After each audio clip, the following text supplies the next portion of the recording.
Corona virus को फैलने से रोकने के लिए पूरा देश सोशल डिस्टेंसिंग दिखा रहा है। देखिए,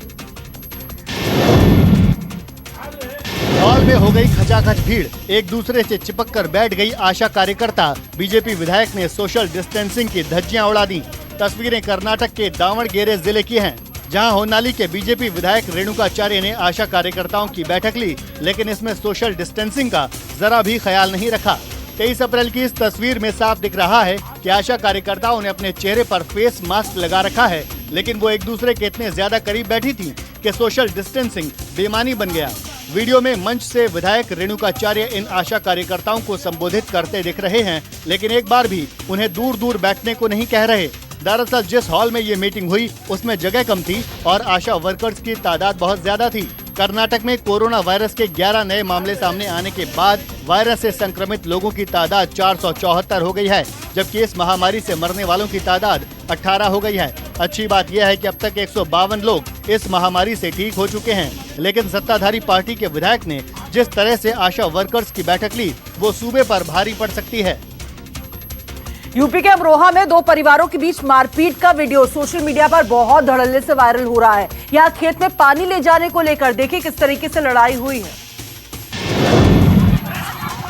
मामूली बात पर चले लाठी डंडे, लात घूसों की हुई बारिश, पानी ले जाने के विवाद में जमकर मारपीट। तस्वीरें यूपी के अमरोहा की हैं, जहां खेत में पानी ले जाने को लेकर दो परिवारों में जमकर मारपीट हुई। दोनों पक्षों ने एक दूसरे पर लाठियों और लात घूंसों से प्रहार किए और ईंट पत्थर भी बरसाए, जिसमें कई लोग जख्मी हो गए। घटना अमरोहा जिले के आदमपुर थाना इलाके के ढेकला गांव की है। ग्रामीणों के मुताबिक छोटा भाई अपने खेत में सिंचाई कर रहा था। इस दौरान पाइपलाइन टूटने से बड़े भाई के गेहूं की फसल में पानी भर गया। इसी बात को लेकर दोनों भाइयों में कहासुनी हुई और देखते ही देखते दोनों परिवार मारपीट करने लगे। दोनों परिवारों की महिला, बच्चे और जवान सभी इस लड़ाई में कूद पड़े। गांव वालों ने ही इस मारपीट का वीडियो बनाया है और इसे सोशल मीडिया पर वायरल कर दिया। पुलिस ने दोनों भाइयों की तरफ से मारपीट का मामला दर्ज कर लिया है। पुलिस का कहना है कि विवाद की जांच के बाद दोषियों पर सख्त एक्शन होगा, क्योंकि इन लोगों ने लॉकडाउन का भी उल्लंघन किया है। सरकार ने लॉकडाउन में भी किसानों को खेती करने की छूट दे रखी है ताकि फसलों को किसी तरह का नुकसान न हो, लेकिन लोग अपनी जिम्मेदारी नहीं समझ रहे। दबंगई से आगे बढ़ते हैं, दरिया दिल्ली की तस्वीरें आपको दिखाते हैं। एक अनोखी शादी जो करवाई है दिल्ली पुलिस ने। लॉकडाउन में हुई अनोखी शादी, पुलिस की जिप्सी में हुई दुल्हन की विदाई। तस्वीरें दिल्ली के ग्रेटर कैलाश की हैं, जहां पूजा नाम की लड़की की बारात आनी थी। हाथों में मेहंदी लगाए पूजा अपने दूल्हे कौशल की बाट जो रही थी, लेकिन लॉकडाउन उसके आड़े आ रहा था। सबको यही लग रहा था कि शादी टलनी तय है, लेकिन इसी बीच कौशल के पिताजी नरेश अहलूवालिया ने दिल्ली पुलिस से संपर्क किया और सब कुछ ठीक हो गया। दिल्ली पुलिस ने पूरे रीति रिवाज के साथ आर्य समाज मंदिर में इस जोड़ी की शादी कराई और खुद भी इसकी साक्षी बनी। शादी के बाद पुलिस ने अपनी जिप्सी में दुल्हन की विदाई कराई, जिससे परिवार वाले गदगद हो गए। दूल्हे और दुल्हन के परिवार वाले इस शादी के लिए दिल्ली पुलिस को धन्यवाद दे रहे हैं। उत्तर प्रदेश में बाजारों को खोलने को लेकर असमंजस अब भी बरकरार है। जी हां, अभी तक इस मुद्दे पर कोई फैसला नहीं लिया गया है, लिहाजा लखनऊ में सारे बाजार आज बंद ही रहे।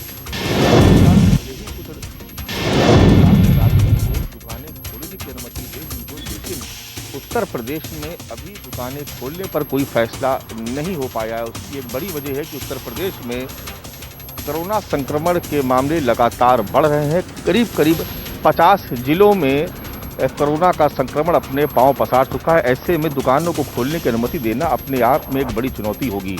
आप देख रहे हैं कि ये हजरतगंज का जनपद बाजार है और आप देखेंगे कि ये बाजार पूरी तरीके से बंद है। केंद्र की तर्ज पर यूपी की सरकार कर्मचारियों का भी बढ़ा हुआ महंगाई भत्ता काटने के मूड में। जी हां, यूपी सरकार ने क्या फैसला लिया आपको दिखाते हैं। कर्मचारियों के लिए बुरी खबर है। लगातार सरकार कोरोना संक्रमण से निपटने के लिए खर्चों को बढ़ा रही है और ऐसे वक्त में जब पूरा उत्तर प्रदेश लॉकडाउन की चपेट में है, तो ऐसे में राजस्व की भी प्राप्तियां नहीं हो पा रही हैं। लिहाजा इस मुश्किल दौर में उत्तर प्रदेश सरकार ने एक फैसला लिया है कि उसने महंगाई भत्ते और 6 प्रकार के जो विशेष भत्ते दिए जाते थे उन पर रोक लगा दी है। इसमें सचिवालय प्रशासन का एक अलग से भत्ता, विशेष भत्ता दिया जाता था, राहत भत्ता दिया जाता था, अलग अलग विभागों के कर्मचारियों को अलग अलग भत्ते दिए जाते थे। यानी पुलिस विभाग के अपने कुछ विशेष भत्ते हुआ करते थे और महंगाई भत्ता जो कॉमन होता है वो सभी विभागों के कर्मचारियों को दिया जाता है। तो इन तमाम भत्तों पर फिलहाल रोक लगा दी गई है।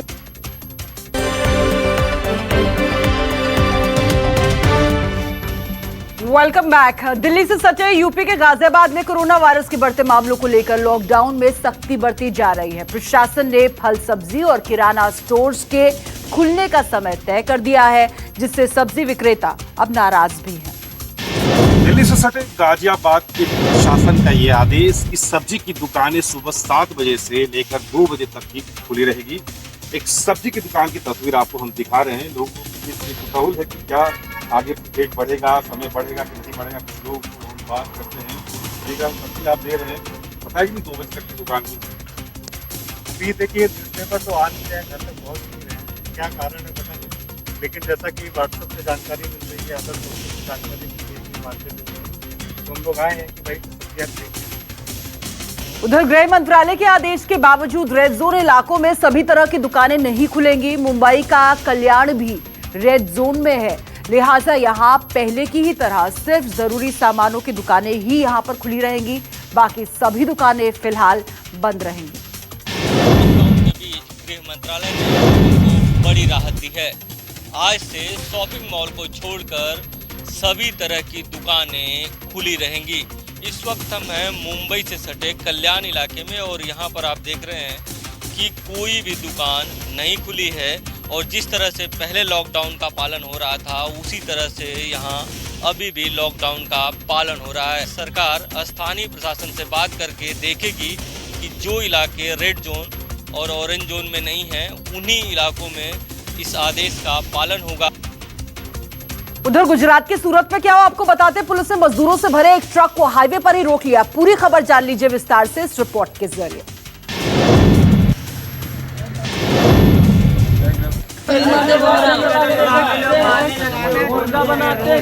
डंडा चलाते कौन अगर आपको हमारा ये वीडियो पसंद आया हो तो इसे लाइक और शेयर जरूर करें। अगर इस वीडियो पर आपकी कोई राय है तो नीचे कमेंट भी कर सकते हैं। और हाँ, देश और दुनिया की तमाम खबरों से वाकिफ रहने के लिए अभी सब्सक्राइब करें न्यूज़ 24 का यूट्यूब चैनल। न्यूज़ 24 निष्पक्ष खबरें।